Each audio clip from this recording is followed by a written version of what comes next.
Socrate. On n'aime que ce que l'on connaît et on ne connaît que ce que l'on aime. Les choses que l'on ignore ne nous manquent pas, mais il nous serait insupportable de les voir définitivement inaccessibles. Je suis sûr que quand Socrate me dit qu'admettre qu'on ne sait pas est une preuve de sagesse, il ne m'autorise pas pour autant à arrêter de chercher. Socrate, c'est mon chien.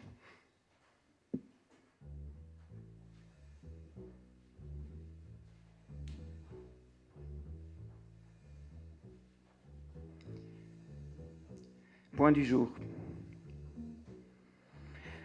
À l'heure où l'on croit le jour perdu, cette heure fugace où les couleurs nous quittent dans le soir monochrome, quand le passeur de silence débouche dans une vallée dont le soleil absent ailleurs habite toujours la plante déclive, je reviens un instant sur le cours de ma vie pour m'apercevoir que la lumière déjà basse sous la ligne de flottaison éclaire les feuilles par-dessous aussi.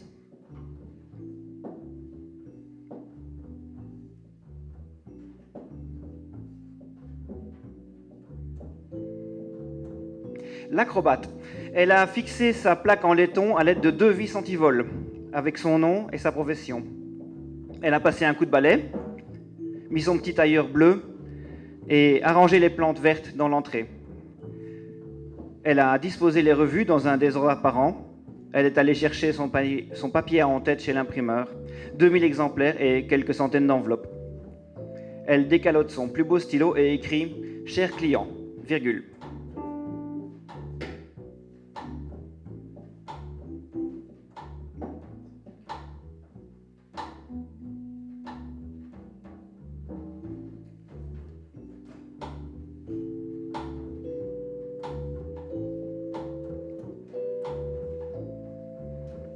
Tailler un costume ou la route. Malgré la pression constante, je persiste à me présenter au travail en jeans et en bottines de marche. J'admets qu'il m'est arrivé de me pointer en cravate, c'était pour faire glousser les pingouins et ça n'a pas manqué. Passe encore pour le jeans, qui n'est après tout que l'autre uniforme. Les questions des collègues portent surtout sur son utilité, sur l'utilité de mes semelles crantées dans le blanc silence des couloirs. Mais que savent-ils de mes virées subtiles, de ces moments que la pointeuse n'enregistre pas, où je pousse l'ascenseur jusqu'au 33e étage d'un immeuble qui pourtant n'en compte que 13.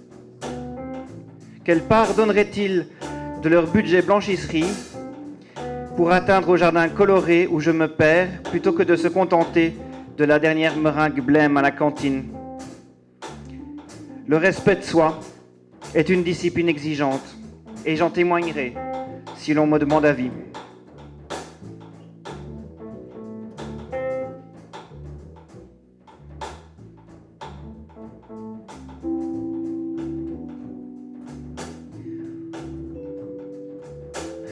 Pour le dernier, je voudrais vous livrer mon manifeste.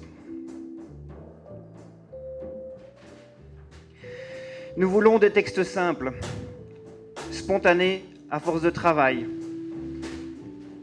fluides comme des avalanches, aussi graves que des aurores, obscènes et tendres. Nous voulons des fictions vécues, d'improbables biographies, des vies de fous, des secrets hurlés et des auteurs qui s'oublient. Nous voulons de l'audace et du déjà vécu, des jungles urbaines et de mornes plaines.